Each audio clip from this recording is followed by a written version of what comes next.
nós celebramos a ceia do Senhor. Eu sempre costumo pensar que se de fato nós soubéssemos a dimensão que tudo isso envolve, a gente nem dormiria esta noite. Sabe igual a criança que fica na expectativa de uma festa que vai chegar? Ou de uma viagem que vai fazer? E ela pergunta todos os dias: já é Natal? Já é Natal? Acho que todos aqueles que já foram pais já tiveram essa experiência.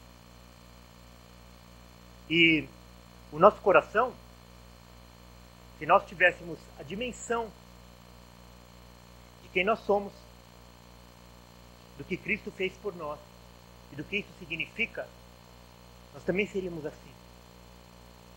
Nós íamos querer participar disso todos os dias.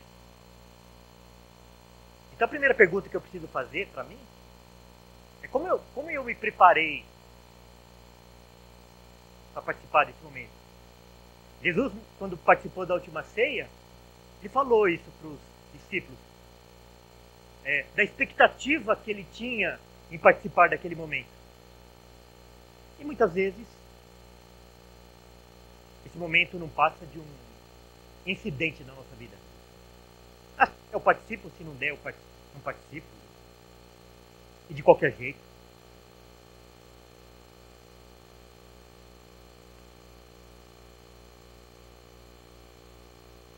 Comemorando Cristo. Comemorar, essa palavra significa lembrar juntos. Ou seja, ninguém comemora sozinho. União de pessoas para relembrar fatos passados. Memorar é lembrar. Então você sozinho você pode memorar, você pode lembrar. Mas comemorar é impossível.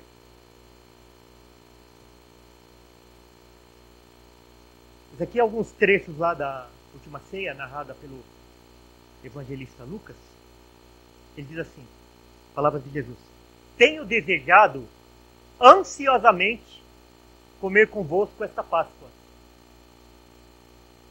Que era a festa onde eles comemoravam a saída do Egito. Que eles deixaram de ser escravos do Egito. E da maneira grandiosa e maravilhosa que Deus os havia arrancado do Egito. Tenho desejado ansiosamente comer convosco esta Páscoa antes do meu sofrimento. Recebei e reparti entre vós. Comunidade. E tomando um pão, tendo dado graças, o partiu e lhes deu, dizendo: isto é o meu corpo, oferecido por vós. Fazei isto em memória de mim. Então, quando juntos nós cumprimos esta ordenança de Jesus, nós estamos o quê? Lembrando dele em comunidade. Nós estamos comemorando Cristo. Lembrando juntos de Cristo e da sua obra maravilhosa em nosso favor.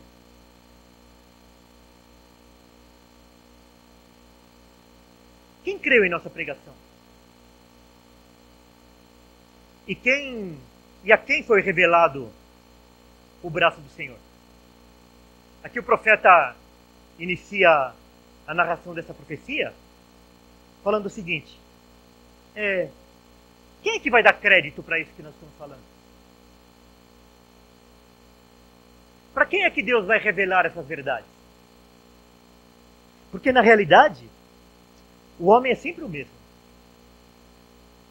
Para a maioria das pessoas, sejam palavras do próprio Deus, do Pai, ou palavras do Filho, ou as revelações do Espírito Santo, sempre vai entrar por um ouvido e sair por outro. Muitas vezes a gente se sensibiliza por alguns minutos, mas depois esquece. E sempre foi assim. Então o profeta inicia assim: quem creu? Quem é que deu crédito? Quem é que valoriza isso? E depois ele inicia falando a respeito de Cristo. Foi subindo como um renovo perante ele e como raiz de uma terra seca. Quem é que dá valor quando vê no meio do deserto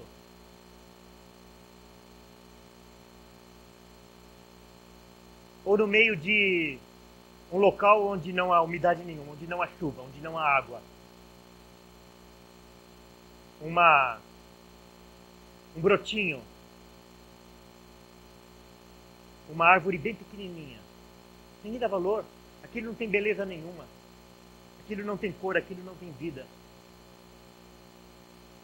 E é essa analogia que é feita aqui quando os homens viam a Cristo. O que vale uma raiz em uma terra seca? Serve para ser queimada. Não tinha aparência nem formosura. Olhámo-lo, mas nenhuma beleza havia que nos agradasse. É interessante, né? A gente sempre lembrar daquilo. Essa é a forma hebraica de enfatizar as coisas através da repetição. Repete a mesma figura com palavras diferentes. E às vezes com as mesmas palavras. E aqui, ó, ele é como raiz. Não tinha aparência, não tinha formosura. Olhámo-lo, mas nenhuma beleza havia que nos agradasse. Esse é o homem natural. O homem olha para Cristo e não vê nada de interessante nele. Não vê nenhuma beleza, não vê nenhuma formosura.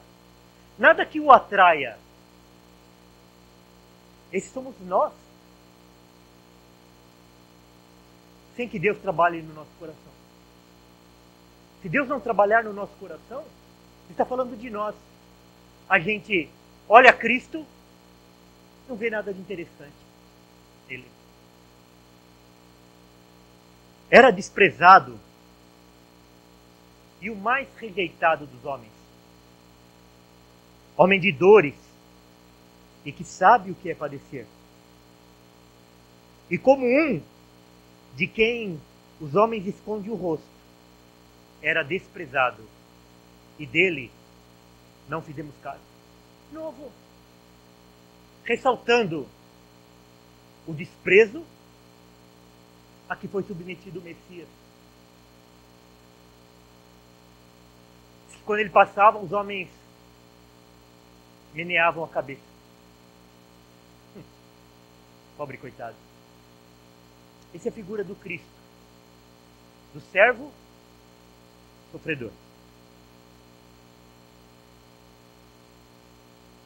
Certamente, ele tomou sobre si nossas enfermidades e as nossas dores levou sobre si. E nós o reputávamos por aflito, ferido de Deus e oprimido. Aqui o profeta fala que ele padeceu em nosso favor. Ele levou sobre si as nossas dores, as nossas enfermidades. Aqui não está falando da nossa dor de cabeça, da nossa úlcera, do nosso câncer. Ele está falando da nossa maior ferida, da nossa maior condenação do pecado. Todos aqueles que receberam a cura, que foram curados, eles voltaram a adoecer e voltaram a morrer. Mas aqueles que têm as suas culpas lavadas, as suas culpas perdoadas, isso é eterno. Isso é um valor para a eternidade. E nós não temos dimensão disso. Nós somos apegados às coisas materiais, aos anos que a gente passa aqui. Para nós, muitas vezes, isso é a totalidade de tudo que nós temos e de tudo que nós almejamos. Muitas vezes nós não temos um olhar do futuro, um olhar para a eternidade, assim como os patriarcas tiveram. Eles estavam aqui na terra, mas eles eram peregrinos. Eles eram embaixadores, eles eram soldados. A nossa terra não é aqui. O nosso olhar não está aqui. O nosso olhar está mais adiante. E nós olhávamos para ele e nós dizíamos assim: ele está sofrendo porque ele fez alguma coisa para sofrer. Se o cálice da ira de Deus está sendo derramado sobre ele, é porque ele merece. É culpa própria. Desce daí. Você não é o filho de Deus. Não diz a palavra que se você pedir, uma miríade de anjos virão em seu socorro? Salva-te a si mesmo, salva a nós também.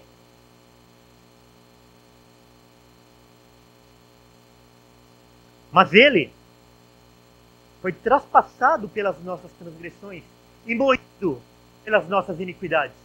Repetindo, o castigo que nos traz a paz estava sobre ele, e pelas suas pisaduras nós fomos sarados.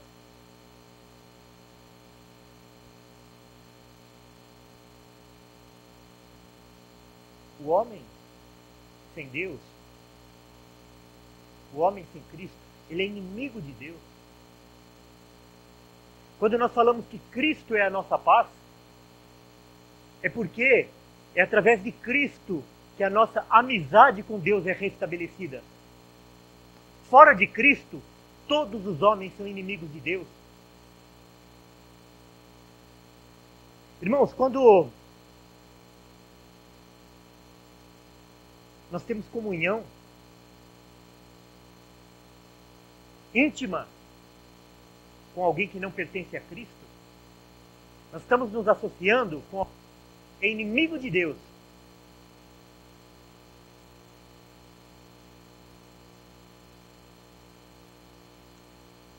E quando nós estamos com os inimigos de Deus, a gente se sente bem com eles, nós precisamos examinar o nosso coração para saber se também nós não somos inimigos de Deus. Como que nós declaramos que Deus é tudo para nós e Cristo é tudo para nós, e nós temos comunhão com pessoas que são inimigas de Deus? E são as nossas melhores companhias. E são as pessoas que a gente se sente melhor. É por isso que a palavra de Deus, isso é uma palavra principalmente para os jovens, diz que nós não podemos nos colocar debaixo de um jugo desigual. Como que uma jovem que se diz que ama Cristo vai namorar um rapaz que é inimigo de Cristo? Como que um rapaz que se diz amar a Cristo vai se unir a uma pessoa, a uma moça, a uma mulher que é inimiga de Cristo? Você vai no estádio de futebol, você não vai ficar no meio da torcida adversária. Eu já tive essa experiência. Eu fui e tive que ficar lá 2 horas me contendo para não dar bandeira. E você já pensou você passar a vida inteira com uma pessoa assim? Que ela é inimiga do seu melhor amigo?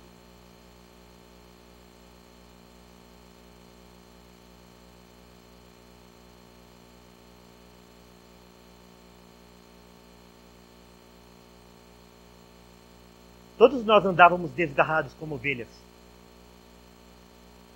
Todos nós. Aqui o todos nós é todos nós mesmos. Cada um se desviava pelo caminho. Mas o Senhor fez cair sobre ele a iniquidade de nós todos. O Senhor derramou sobre Cristo todos os nossos pecados, todas as nossas iniquidades. Aqueles pecados inconfessáveis. aquilo que nós temos de pior, foi derramado sobre Cristo. Aqueles pensamentos que nós não temos coragem de revelar, em falar em voz alta, nem para nós mesmos. Cristo pagou. Mas o Senhor fez cair sobre ele a iniquidade de nós todos. Lá em cima, no início do versículo, ele fala, todos nós. Ele fala de nós todos. Será que ele está falando do mesmo grupo? Todos nós e nós todos? Não. Lá no início, ele está falando nós todos, é nós todos mesmos. Toda a humanidade. E aqui, nessa segunda parte, ele não está falando de todos. É só você continuar lendo o texto. Mas o Senhor fez cair sobre ele a iniquidade de nós todos. O Senhor fez cair sobre ele a iniquidade de todos os homens? Porque muitas vezes as pessoas fazem doutrina e elas não têm a capacidade nem de ler o texto até o final. Nem a parte do capítulo até o final. Olha lá no mesmo capítulo, lá no versículo 12. Por isso, eu lhe darei muitos como a sua parte. E com os poderosos repartirá ele o despojo, porquanto derramou a sua alma na morte. Foi contado com os transgressores, contudo, levou sobre si o pecado de muitos.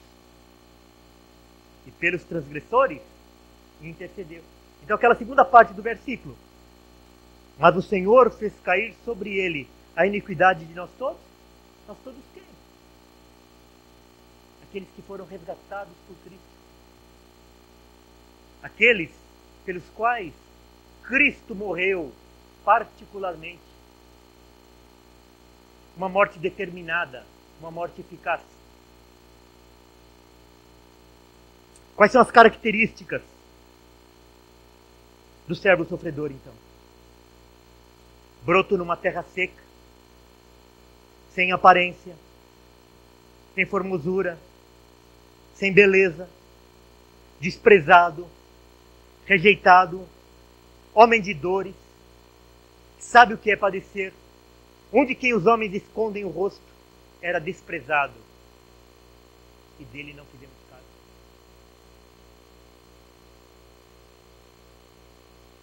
Se as pessoas soubessem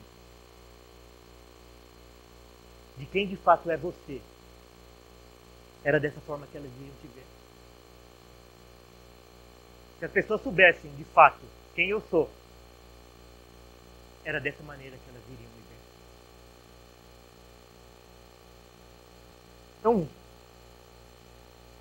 o servo sofredor, Cristo, ele foi visto dessa forma, não somente por nós, mas principalmente com Deus, porque ele estava assumindo até aqueles nossos pecados impublicáveis.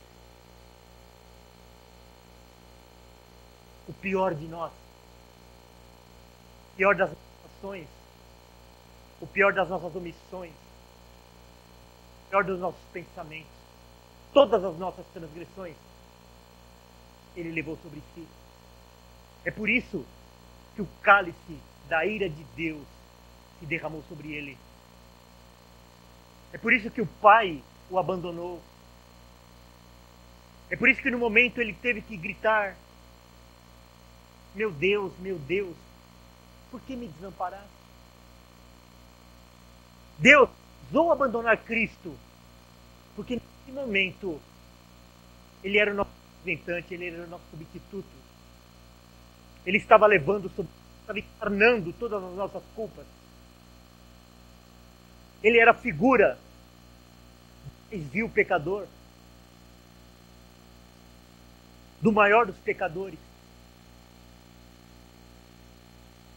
O que isso tem a ver comigo?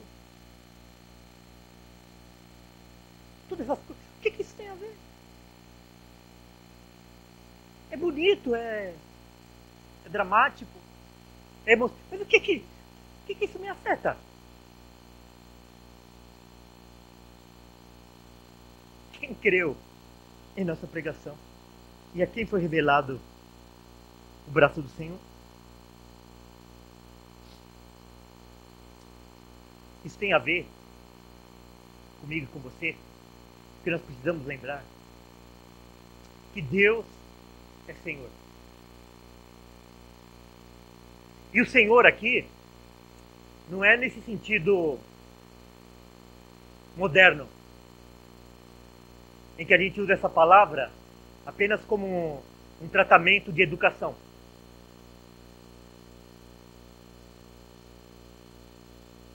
Aqui, Senhor, é no sentido de proprietário, daquele que tem poder de vida e de morte sobre a sua propriedade, e não precisa da satisfação.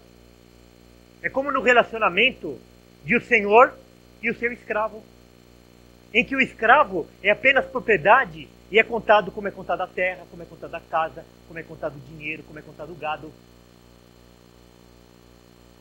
O Senhor chega lá no curral e manda abater um de seus bois, e ele não precisa dar explicação nenhuma.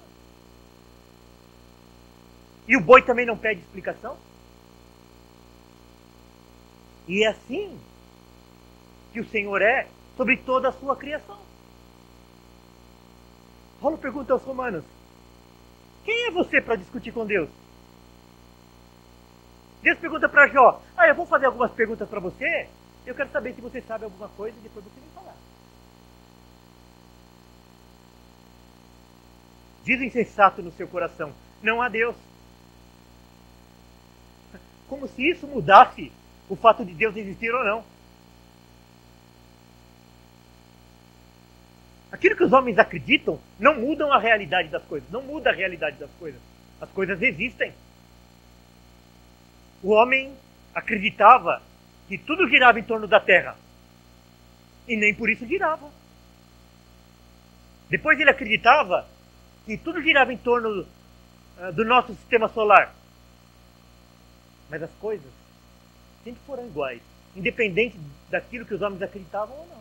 Então não é porque o insensato diz no seu coração que não há Deus, ou ele vive como se Deus não existisse, que vai mudar a realidade. Só sei que a Bíblia diz o seguinte: que no último dia, todo joelho se dobrará diante de Deus.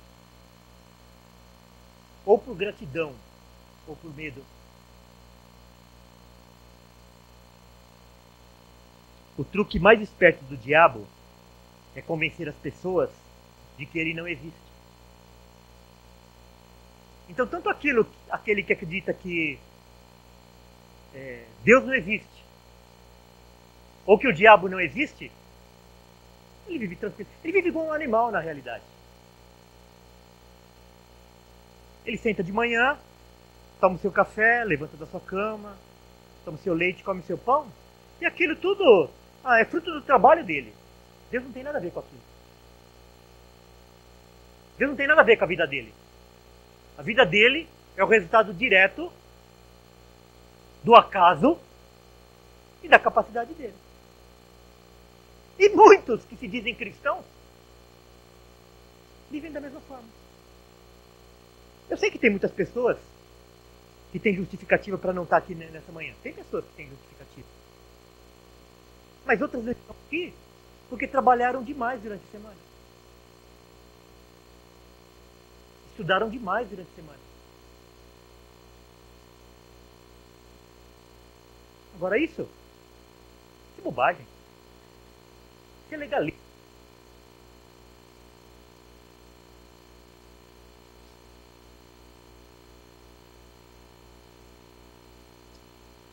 Provérbios 21:30. Não há sabedoria, nem inteligência, nem conselho contra o Senhor.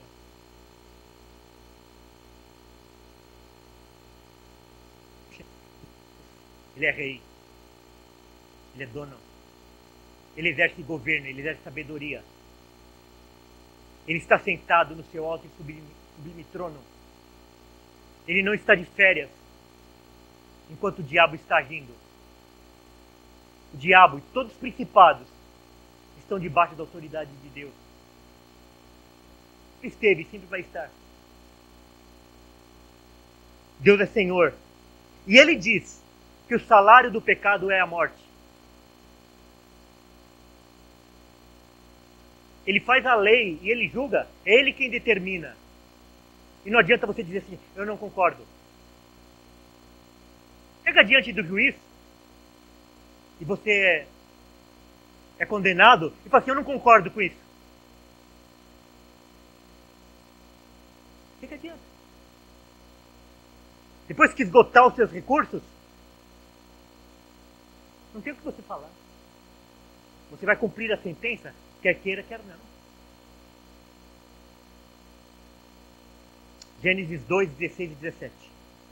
O Senhor, Deus, lhe deu esta ordem. Para o nosso primeiro pai. De toda a árvore do jardim comerás livremente. Mas da árvore do conhecimento do bem e do mal não comerás. Porque no dia que dela comeres, certamente morrerás. Ordem. Adianta falar assim, eu não concordo com isso. Para quê? Que tudo eu posso ir daqui. Ele é dono de tudo. Ele deu a ordem, já disse o que iria acontecer se houvesse desobediência. Se comer, no dia que comer, morrerás. Olha que interessante. Então a serpente disse à mulher, é certo que não morrerei. Essa palavra continua sendo dita até... Isso é bobagem. Isso é bobagem. Veja lá. Se Deus, sendo amoroso, vai jogar alguém no inferno, vai condenar alguém. Vê lá. Deus não é amor? Você acha? Todo mundo não é filho de Deus. É isso que a serpente continua repetindo até hoje. Apocalipse 22. Ele segurou o dragão, a antiga serpente, que é o diabo, Satanás. Então Satanás já estava lá no jardim, falando assim para Eva, é certo que você não vai morrer. Isso é lenda. Ele é amoroso. Olha que coisa maravilhosa que ele fez nesse jardim. Olha como ele fez vocês bonitos, lindos. Você acha que um pai amoroso desse jeito vai castigar vocês? Isso vai ter sido repetido. Repetido. É por isso que a palavra de Deus fala que onde há luto, há mais sabedoria do que onde há festa. Por quê? Onde há luto, as pessoas perguntam assim, será que aquilo é mentira mesmo? Será que morreu, acabou? Será que Deus realmente é um bonachão? E ele vai perdoar todos? Saiu dali, a gente volta à nossa rotina. E vale a ser feliz.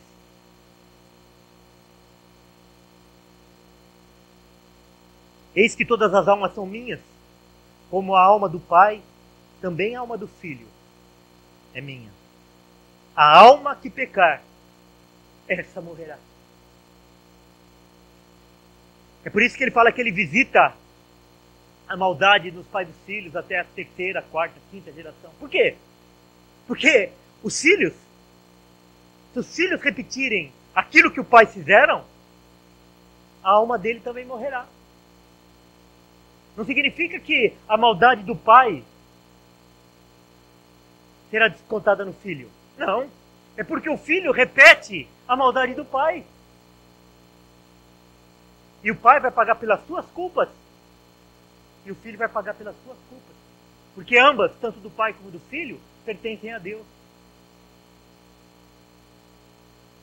Deus é Senhor. O salário do pecado é a morte. E todos pecaram. Todos nós andávamos desgarrados como ovelha. Cada um se desviava pelo caminho. Todos e cada um. Não é porque todo mundo faz que cada um de nós não temos a nossa responsabilidade.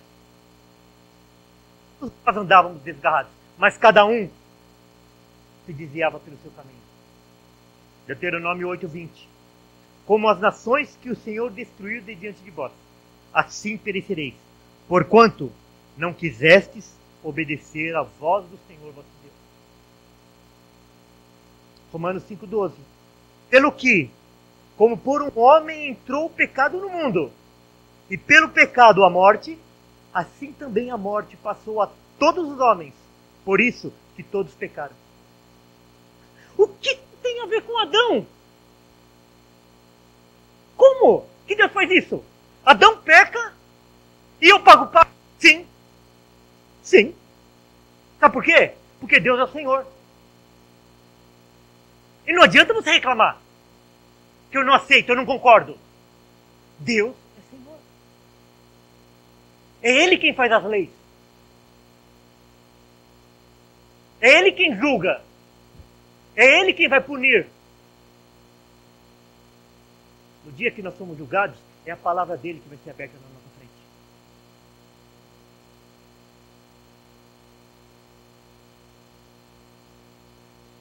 João 10. Se dissermos que não pecamos, fazemo-lo mentiroso e a sua palavra não está em nós. Romanos 3:23. Porque todos pecaram e destituídos estão da glória de Deus. Todos são inimigos de Deus. Porque todos pecaram. Todos desobedeceram. Não somente em Adão, mas nós temos pecados próprios também. Deus é justo juiz. Ele é Senhor. Ele determinou que o salário do pecado é a morte. Todos pecaram e Deus é justo juiz. Tem uma frase humanista que permeiam as igrejas aí, que Deus odeia o pecado, mas Ele ama o pecador. Deus odeia o pecado, mas Ele odeia o pecador. É o pecador que vai ser lançado no inferno. É sobre o pecador que Deus vai derramar a sua ira, assim como Ele derramou sobre Cristo.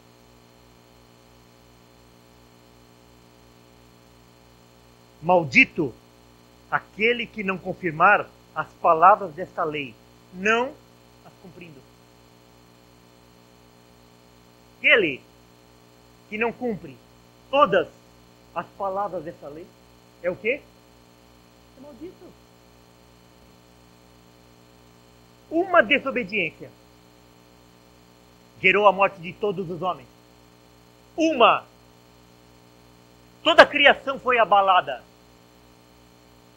Interferiu em toda a natureza. Uma desobediência.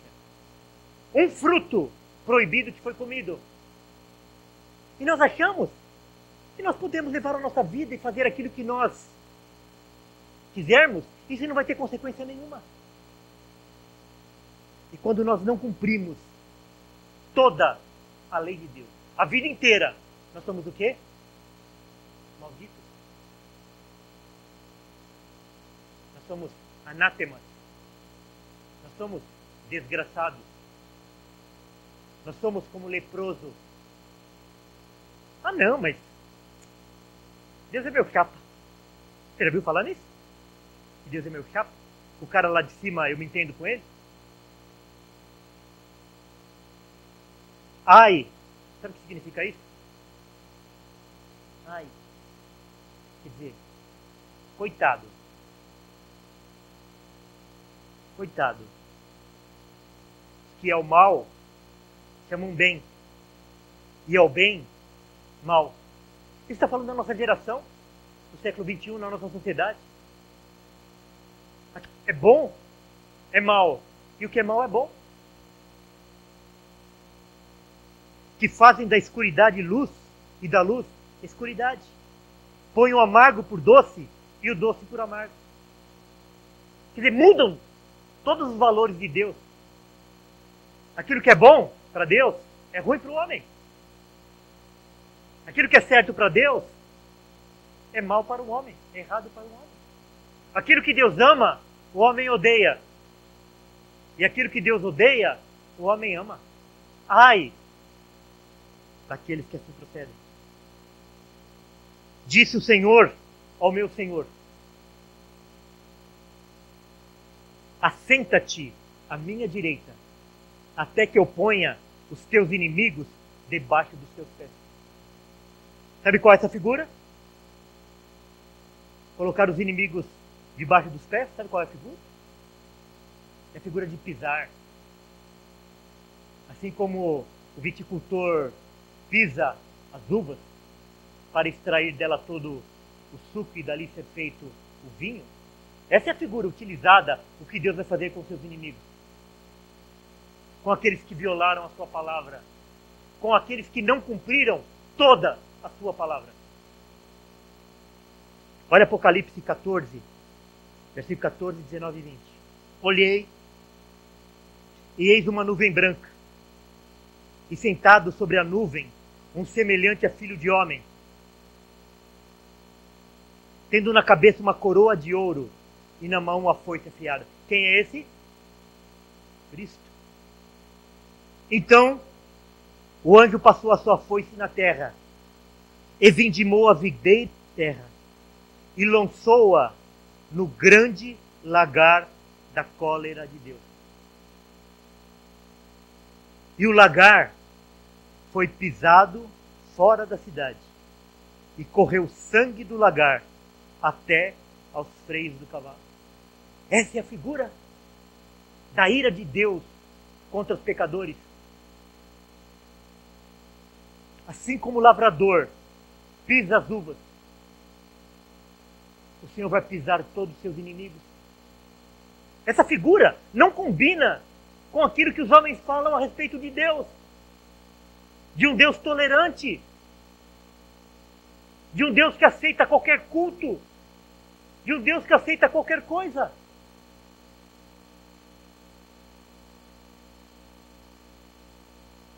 Jesus falando, Lucas 17, 26 a 30. E como aconteceu nos dias de Noé, assim também será nos dias do Filho do Homem. Comiam, bebiam, davam casamento. Até um dia em que Noé entrou na arca. E veio o dilúvio e consumiu a todos. Como também da mesma maneira aconteceu nos dias de Ló. Comiam, bebiam, compravam, vendiam, plantavam e edificavam. Mas no dia em que Ló saiu de Sodoma, choveu do céu fogo e enxofre, consumindo a todos. Sim, será no dia em que o Filho do Homem se há de manifestar. Então o dia que Jesus se manifestar, vai ser como no dia de hoje. As pessoas vão estar no parque, as pessoas vão estar no mercado, vão estar no varejão, vão estar levando o cachorro para passear, vão estar no trabalho, vão estar assistindo futebol, na frente da TV, comprando, vendendo, casando. E elas serão surpreendidas, assim como foram aqueles homens surpreendidos no tempo de Noé e no tempo de Ló. A esperança.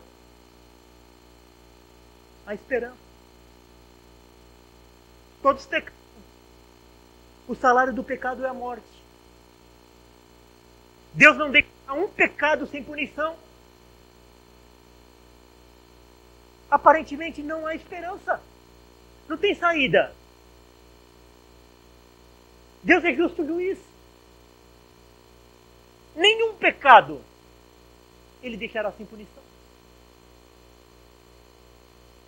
A esperança,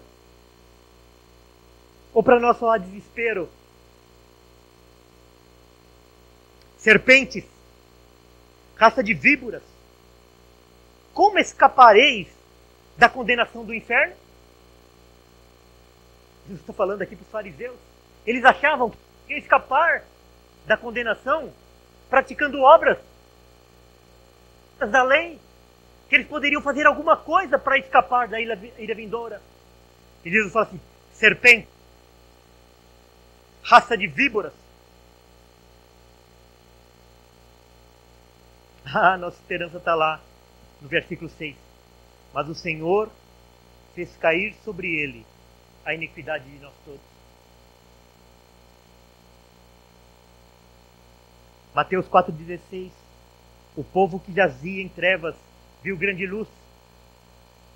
E aos que viviam na região da sombra da morte, resplandeceu-lhes a luz. Em Cristo, a esperança. Em Cristo nós vemos a luz. Em Cristo nós vemos a nossa salvação.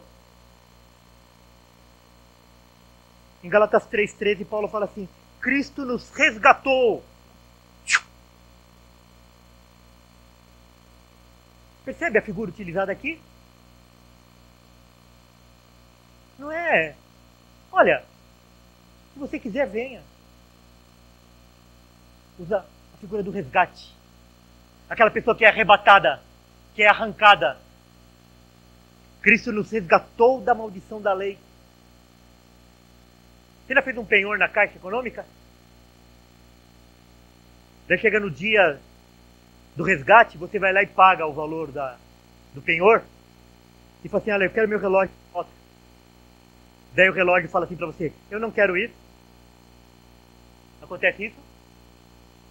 É por isso que ele fala assim: Cristo nos resgatou da maldição da lei, fazendo-se Ele próprio maldição em nosso lugar. Lembra do texto? Maldito todo aquele que chama o quê? O bem de mal, o mal de bem. Maldito todo aquele que não cumprir tudo que está nesse livro. Mas o que aconteceu? Cristo fez maldição em nosso lugar. Porque está escrito: maldito todo que for pendurado em madeira. Então, quando Cristo padeceu todas aquelas coisas, Ele estava fazendo aquilo no nosso lugar. Ele foi o nosso substituto. O cálice da ira de Deus, que estava reservado para nós, foi derramado sobre Ele. Sobre o Filho amado. Colossenses 2,14. Tendo cancelado o escrito da dívida. Sabe o que é cancelado? Sabe o que significa isso? Não tem mais nada. Foi apagado. Foi deletado. Tendo cancelado o escrito de dívida que era contra nós e que constava de ordenanças, o qual nos era prejudicial, removeu-o inteiramente, encravando na cruz. Na cruz, os nossos pecados foram expiados, foram perdoados. O sangue de Cristo nos purifica de todos os pecados. Se Deus derramou o cálice da sua ira em Cristo, em nosso favor, Ele não vai tornar a derramar, porque a nossa dívida foi perdoada, a nossa dívida foi cancelada. John Piper fala assim: há dois tipos de pessoas que são difíceis de ajudar em aconselhamento pastoral. Um pensa que foi longe demais para ser perdoado. Ah, não. Os meus pecados são muito graves. Queridos, é verdade. Os nossos pecados são muito graves. De todos nós. Todos nós. Lembra? Eu falei alguns minutos atrás. Por causa de uma desobediência, todo o universo foi afetado. Imagina todas as nossas desobediências. Todas as nossas coisas impublicáveis. É por isso que a pena também foi terrível. Você moeria teu filho? Você moeria teu filho? O nosso pecado foi tão grave que Deus moeu seu filho. Abandonou o seu filho. De grave que era o nosso pecado. É por isso que foi terrível o sofrimento do nosso mestre. Precisava ser daquela forma. Porque os nossos pecados são terríveis. Então é por isso que você nunca foi longe demais para não ser alcançado pelo poder da graça de Deus. Outro pensa que o perdão é um estalar de dedos. Quer dizer, um vai no extremo, o outro fala, é bobagem, um é pecador, Deus é pai. Um pensa que é completamente desqualificado para o reino. O outro pensa que já está lá dentro. Um pensa que Deus é rigidamente irado. E o outro pensa que é fácil lidar com. Não é verdade isso? Se bem que hoje, nos nossos dias, nessa sociedade extremamente humanista, nós basicamente só temos essa figura. O que eu faço é coisinha banal. Um é cego para o esplendor da misericórdia de Deus. O outro é cego para a magnitude da sua própria angústia. Não enxerga os seus pecados. Não enxerga o seu estado de inimizade com Deus. Broto numa terra seca, sem aparência, sem formosura, sem beleza. Desprezado, rejeitado, homem de dores. Sabe o que é padecer? Onde que os homens escondem o rosto? Era desprezado e dele não fizeram caso. As pessoas continuam não fazendo caso de Cristo.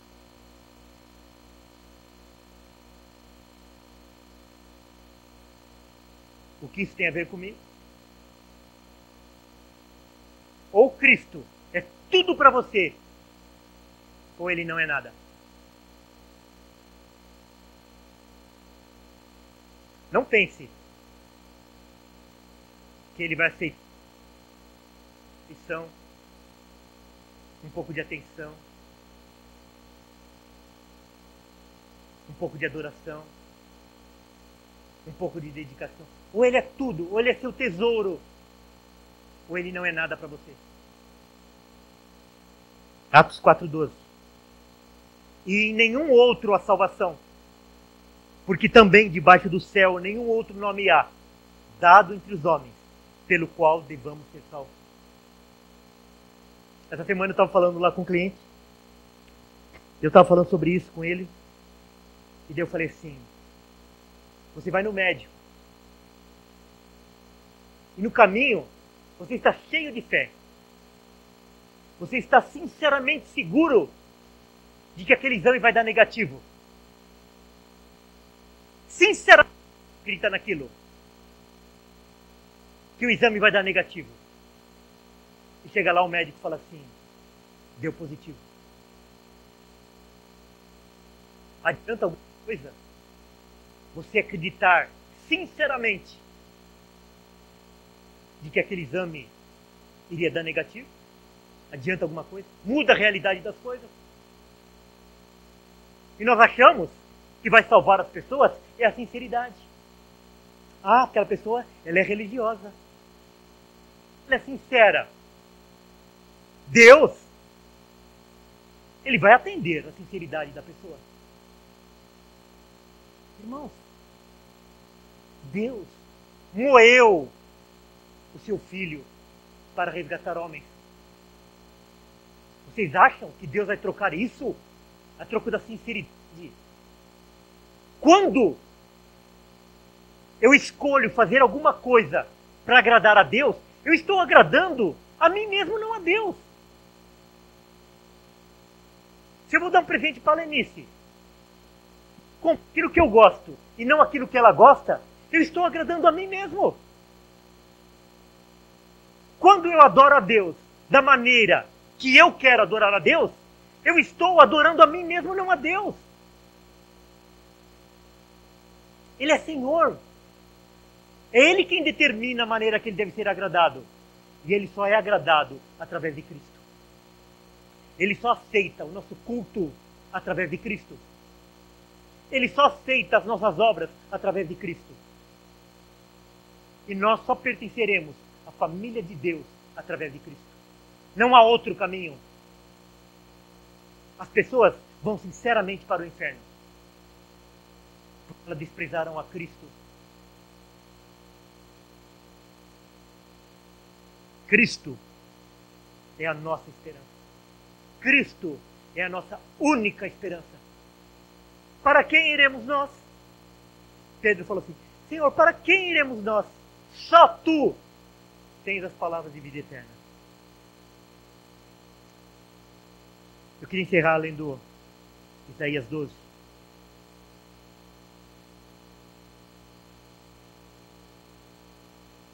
O Estênio pode ir.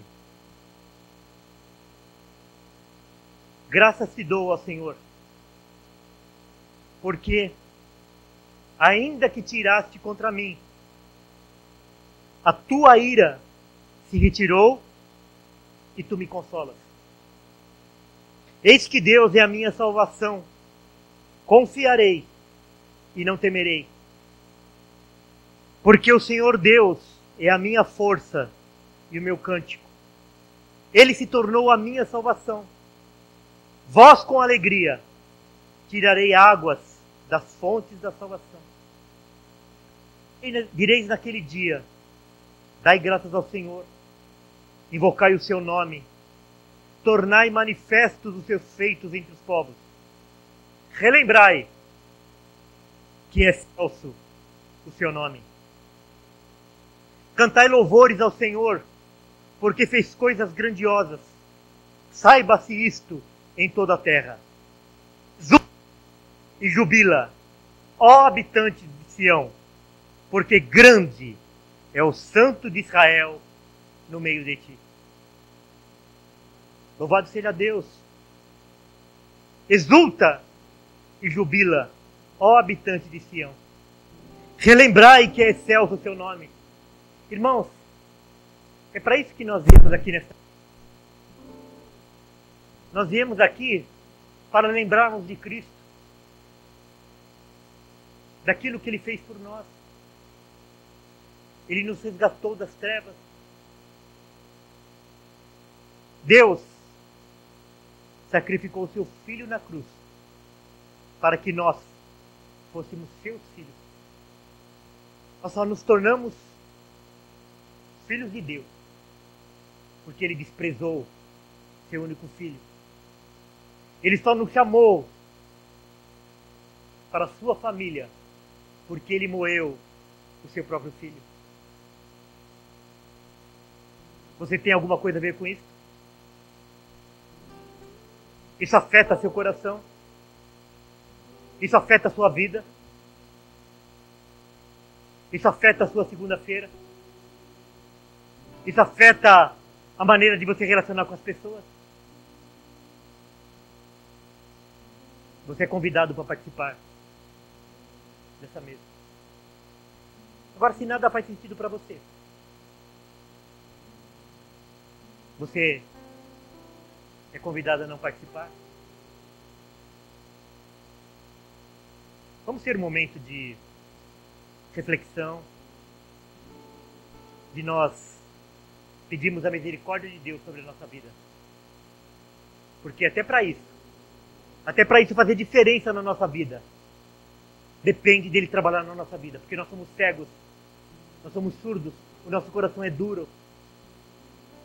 E se Ele não nos dar vida nova, não vier em nosso socorro, nós não temos esperança nenhuma.